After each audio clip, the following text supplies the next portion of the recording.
और खबरों के एक्सप्रेस में से आगे रुक करते हैं सियासी ढाबे का, जहां आज की सबसे दिलचस्प खबर मौजूद है। 20 फरवरी को ऐतिहासिक रामलीला मैदान में दिल्ली के मुख्यमंत्री का शपथ ग्रहण समारोह होगा।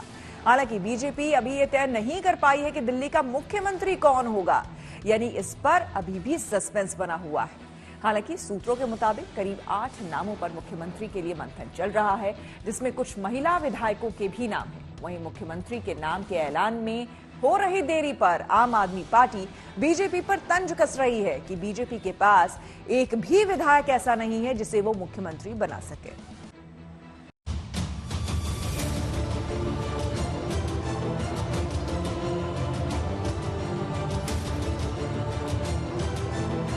दिल्ली में नई सरकार का शपथ कब होना है ये तो तय हो गया, पर शपथ लेगा कौन कौन ये तय नहीं हुआ है। 20 फरवरी को शाम 4:30 बजे दिल्ली के ऐतिहासिक लाल किला मैदान में शपथ ग्रहण समारोह होगा, पर अब तक मुख्यमंत्री के नाम पर मुहर नहीं लग पाई है।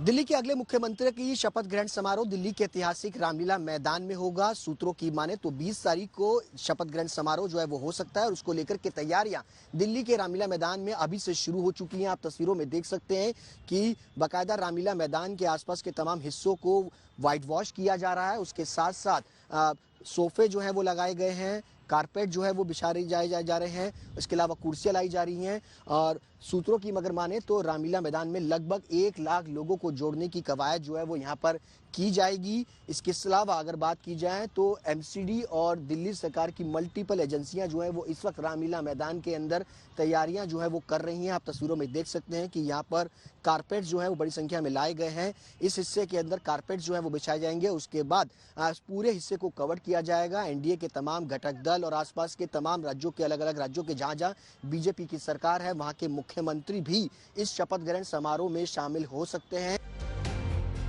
शपथ ग्रहण में मेहमानों की लिस्ट भी फाइनल हो चुकी है। खबर के मुताबिक शपथ ग्रहण में प्रधानमंत्री नरेंद्र मोदी, गृह मंत्री अमित शाह, मुख्यमंत्री योगी आदित्यनाथ सहित 50 से ज्यादा हाई सिक्योरिटी वाले नेता रामलीला मैदान पहुंचेंगे। वहीं 20 राज्यों के मुख्यमंत्री भी शपथ ग्रहण समारोह में शिरकत करेंगे। इसके अलावा सभी केंद्रीय मंत्रियों, एनडीए नेताओं को भी बुलाया गया है। शपथ ग्रहण समारोह से पहले गीत संगीत का रंगारंग कार्यक्रम होगा। बॉलीवुड स्टार अक्षय कुमार, विवेक ओबेरॉय, हेमा मालिनी, कैलाश खेर सहित 50 से ज्यादा फिल्मी सितारे मौजूद रहेंगे। इनके अलावा मुकेश अंबानी, गौतम अडानी सहित 1 दर्जन उद्योगपति भी मौजूद रहेंगे। बाबा रामदेव, स्वामी चिदानंद, धीरेन्द्र शास्त्री को भी शपथ ग्रहण समारोह में बुलाया गया है। संयोग देखिए, ये वही रामलीला मैदान है जहां कभी केजरीवाल ने भ्रष्टाचार के खिलाफ अन्ना हजारे के चेहरे पर देशव्यापी आंदोलन शुरू किया था और बाद में जनता की मांग बताकर आम आदमी पार्टी का ऐलान किया था। फिलहाल शपथ ग्रहण की तैयारियों के बीच अब बीजेपी की विधायक दल की बैठक का इंतजार है, जिसमें दिल्ली के नए मुख्यमंत्री के नाम पर मुहर लगेगी।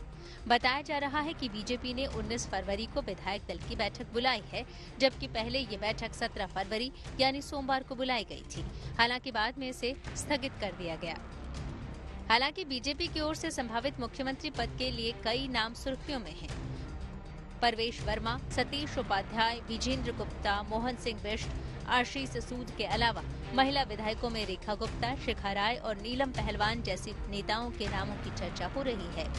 अब आम आदमी पार्टी मुख्यमंत्री के नाम में देरी को लेकर तंज कस रही है, तो बीजेपी कह रही है कि आम आदमी पार्टी को क्या परेशानी है। आज 10 दिन बीत गए हैं, लेकिन भारतीय जनता पार्टी मुख्यमंत्री पर निर्णय नहीं ले पाई है। आज ये बिल्कुल साबित हो गया है दिल्ली वालों के सामने कि भारतीय जनता पार्टी के पास मुख्यमंत्री का कोई भी चेहरा नहीं है। ऐसी उनको क्या हड़बड़ी मच रही है, उनको क्या जल्दबाजी है? अब तक 10 साल जो आपने इतने वादे किए थे उसमें तो आपने कोई जल्दबाजी दिखाई नहीं।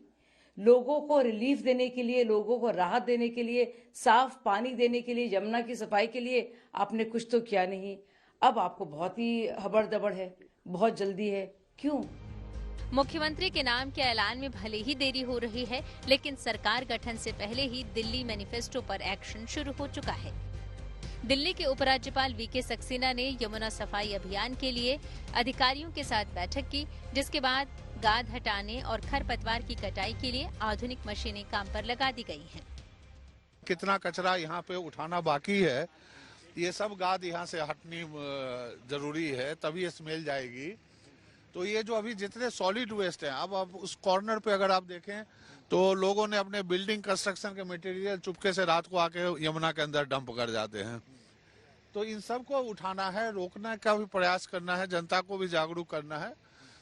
लेकिन ये एक छोटा पहलू है यमुना साफ करने का। सबसे बड़ा पहलू ये है कि यमुना के अंदर कोई सीवेज बिना ट्रीटमेंट के नहीं आना चाहिए। यमुना की सफाई के लिए बड़े स्तर पर रणनीति बनाई जा रही है। बीजेपी नेता भी यमुना की सफाई को लेकर मिशन मोड पर जुट गए हैं, लेकिन आम आदमी पार्टी एलजी पर डर्टी पॉलिटिक्स का आरोप लगा रही है। देखिए, दिल्ली में इस टाइम ना कोई सीएम है, ना कोई कैबिनेट है, पर दिल्ली के एलजी अगर अभी ये काम कर पा रहे हैं तो निश्चित तौर से ये क्लियर हो गया कि ये गंदी राजनीति कर रहे थे और पहले काम जानबूझ के नहीं कर रहे थे या फिर हमें जानबूझ के रोक रहे थे। ये एलजी साहब अब सिर्फ इस रेस से बाहर ना रह जाएं, सीएम रेस से बाहर ना रह जाएं, क्योंकि गुटबाजी चल रही है, अपने नंबर बनाने के लिए ये ऑप्टिक्स कर रहे हैं। ये 8,000 से ज्यादा करोड़ रुपया देश के प्रधानमंत्री नरेंद्र मोदी जी ने दिल्ली की भ्रष्ट केजरीवाल सरकार को दिया था। सारा पैसा पी गए और यमुना के साथ जाते जाते यमुना को कितना बदनाम कर गए। जिस दिन उन्होंने ये कहा था कि यमुना में बीजेपी ने या हरियाणा सरकार ने जहर मिला दिया है, उन्होंने अपने ताबूत में आखिरी कील ठोक ली थी।